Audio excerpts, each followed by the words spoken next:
So in this video I'm going to be digging the post holes deeper and setting the posts.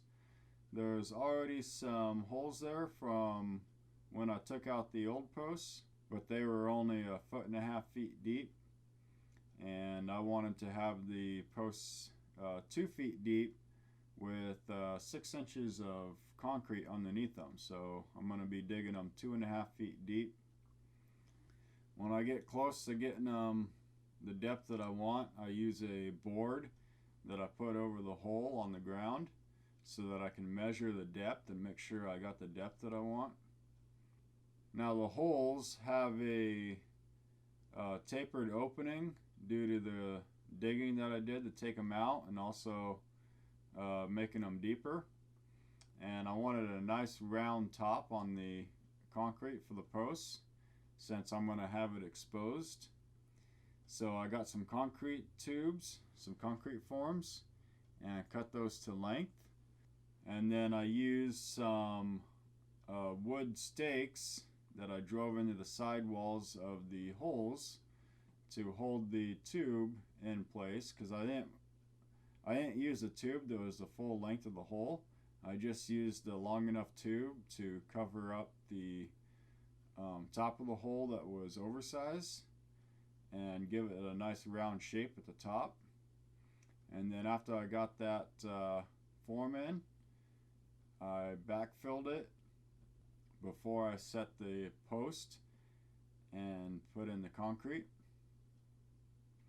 Now one thing that I did do is there was some of the post holes, there was larger gaps between the forms and the walls than I wanted, and I filled those in with rocks before I backfilled, and the rocks held back the backfill from filling in the hole. Now there's different methods of going about filling the bottom of these holes. Some people just set the post directly on the bottom. Some people will put some rock mix in the bottom, and there's also recommendation to put concrete mix in the bottom. The soil that I'm going into is a clay and rock soil, so it doesn't drain water very well. And so the only two recommendations that I thought would be good would be to put the post either directly into the hole and then fill it with concrete, or to put concrete mix in the bottom of the hole and then fill it up with concrete.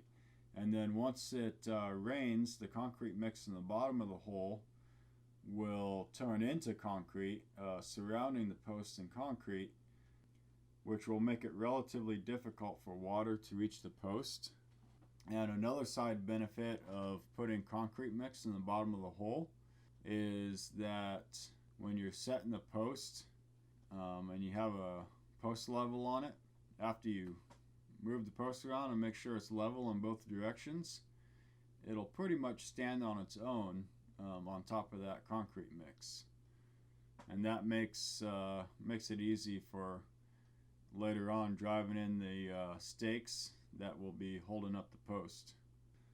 So once I got the post in there and I got it leveled, I drove in the stakes, and while I was driving in the stakes I did jostle the posts around a little bit, but that was no big deal because I just held it in place when I was driving in the nails, the final nails to hold it up. Now there's different types of concrete that you can use when you're setting a post. You can use the fast curing type where you pour it into the hole first and then add water, or you can use just like a regular high strength concrete mix and pre-mix it and then put it in the hole. The advantage to the fast cure is that if you're setting a post and putting a fence up the same day, makes that possible.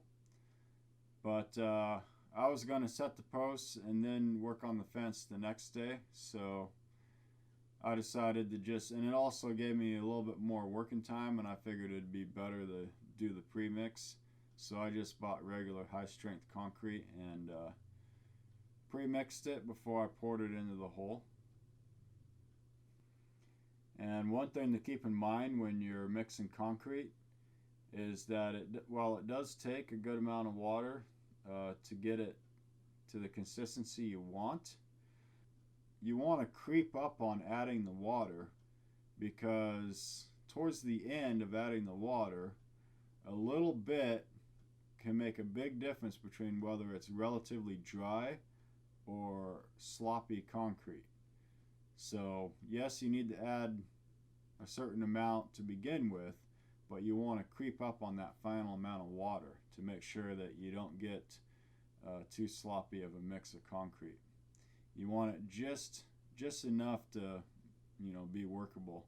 The wetter you get your concrete, the less strength it's going to have. So that's one of the main reasons why you don't want to get it too wet, even though you want it wet enough that you can get it into the places that you want. Now what I did on this is I put the concrete in so that it was a little bit higher than the ground, and then I tapered the edges away from the post so that water would run away from the post and it wouldn't set on the concrete either. Well, there you have it. Got the post holes dug and the post set all by myself. I'm going to let those dry for a day or two, and then I'll be putting up the fence panels.